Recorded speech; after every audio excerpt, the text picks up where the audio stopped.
medo que a gente tem do acidente de trabalho vem muito do fato de que é responsabilidade da empresa cuidar da saúde e do bem-estar do trabalhador.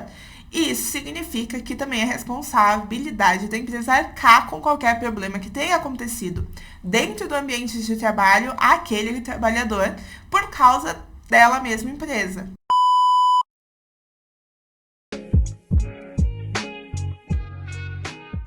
Então vamos falar um pouquinho sobre os custos do problema que pode ser o acidente de trabalho, para motivar vocês a olharem de verdade para a prevenção trabalhista, para entenderem que não é besteira. Então a empresa ela vai ser responsável pelos prejuízos que podem acontecer para o trabalhador em várias esferas. Ela vai ter uma responsabilidade mental, uma responsabilidade física e até uma responsabilidade estética. O que isso significa? Que é possível que a empresa seja responsabilizada, tenha que indenizar o trabalhador que tenha vindo a sofrer um acidente de trabalho por danos morais, danos materiais e danos estéticos. Isso significa o quê? Significa o trabalhador, por exemplo, que ficou com algum problema de aparência, tem direito a essa indenização por danos estéticos. O trabalhador que foi afastado ou que teve lucros cessantes, né? Ele não conseguiu ganhar, ele tinha uma perspectiva de receber alguns valores que ele não teve como conseguir, porque ele teve que ficar parado por causa desse acidente. Isso também é uma forma que dá direito a um ressarcimento desse trabalhador por danos materiais. E os prejuízos morais, os prejuízos à saúde psicológica do trabalhador também podem resultar numa indenização. Tudo isso vindo de um mesmo acidente de trabalho, ou a empresa pode ser responsável por 3 facetas diferentes de prejuízos que aquele trabalhador sofreu. Isso sem falar que o trabalhador que sofreu um acidente de trabalho é um trabalhador que vai ter que ficar afastado. E se ele fica afastado por mais de 15 dias, ele tem o direito da estabilidade provisória, que é aquela estabilidade de 12 meses depois que ele volta. Ele não pode ser demitido, ou se ele for demitido, ele vai receber por aqueles 12 meses, como se tivesse trabalhado mesmo não tendo trabalhado. Imagina, se o patrão realmente precisa demitir aquele funcionário nesses 12 meses, ele vai ter que pagar, imagina que ele demite depois de 6 meses, ele vai ter que pagar os outros 6 meses, como se ele tivesse trabalhado de uma vez só, provavelmente, ou aí fazer um acordo parcelando. Mas o custo de um acidente de trabalho para a empresa é muito grande. Isso sem falar que num afastamento mais curto, num afastamento de, por exemplo, 15 dias, que o trabalhador não precise ficar mais afastado, então não precise entrar no INSS, o patrão também tem que arcar com essa ausência motivada do trabalhador. E aí a gente pensa que tem uma função, que tem um trabalhador que está recebendo para exercer aquela função e esse trabalhador não está lá trabalhando. Então, ou o patrão vai ter que, às vezes, pagar hora extra para outros funcionários ficarem nesse local, nessa função e cobrirem esse colega, ou ele vai ter que pegar uma outra pessoa para cobrir esse funcionário. Então, também é mais um custo. Então, a gente está falando em indenização e a gente está falando em custos ali do dia a dia. Todos esses são valores bastante assustadores e que faz sentido o empresário realmente ter medo de que aconteça um acidente de trabalho. E aí a gente vai entrar na prevenção, como que ele pode evitar que isso aconteça, né? Como que ele vai evitar que ele seja responsável financeiramente pelo o que pode vir a acontecer com o trabalhador no ambiente de trabalho, prevenindo. E como que ele vai prevenir? Primeiro, ele tem que saber que naquela categoria, aquele funcionário vai se expor a alguns riscos. E ele vai ter que se adequar para que aquele funcionário fique sendo exposto o tempo todo a esses riscos.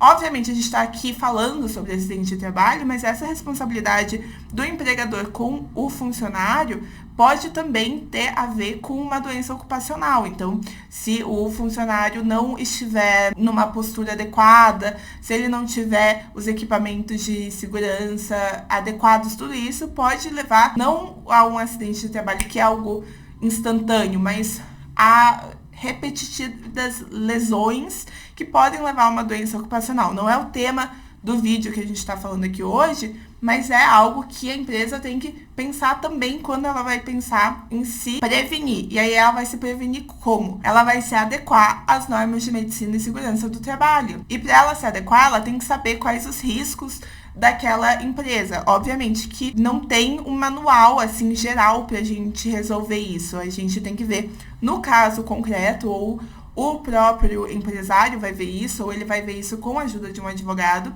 se tem normas específicas. Por exemplo, a gente sabe que várias categorias, se ela mexe com frigorífico, a gente tem normas específicas. Se ela mexe com telemarketing, a gente tem normas específicas de segurança, e ela vai ter que se adequar a essas normas de segurança e usar equipamento de segurança e fazer treinamento para que esses funcionários se adequem também. Então, não basta só implementar na empresa, é necessário sim fazer o treinamento e explicar. Por exemplo, é muito comum que trabalhadores não gostem de usar o EPI. Então, o empresário ele vai ter que fazer o treinamento, explicar a importância do EPI, explicar que o EPI ali naquele trabalho é obrigatório e fazer aquilo valer. Vai ter que cuidar para ver se aquilo está acontecendo, se aquele trabalhador está usando o equipamento de proteção. E aí, se ele não estiver, vai ter que fazer não só essa vigilância, como também aplicar punições como advertências para que esse trabalhador saiba que a empresa vê importância. E claro que melhor do que remediar é sempre prevenir. Então, sempre explicar o motivo, a importância e já explicar que vai ter essas advertências, já evita que o trabalhador deixe de usar antes mesmo. Tá, e agora você pode estar pensando que eu tô falando aqui em algo muito custoso para a empresa.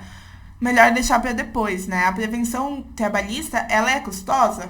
Óbvio que ela é custosa. Falando em você, talvez, ter um acompanhamento de um advogado, ou se não tiver o acompanhamento de um advogado, eu tô falando em você perder um tempo ali, perder, entre aspas, um tempo ali estudando a função e o que tem específico para a função. Eu tô falando em você gastar dinheiro com equipamento de proteção, gastar dinheiro com, por exemplo, mesa com tampo arredondado, se é uma empresa de telemarketing.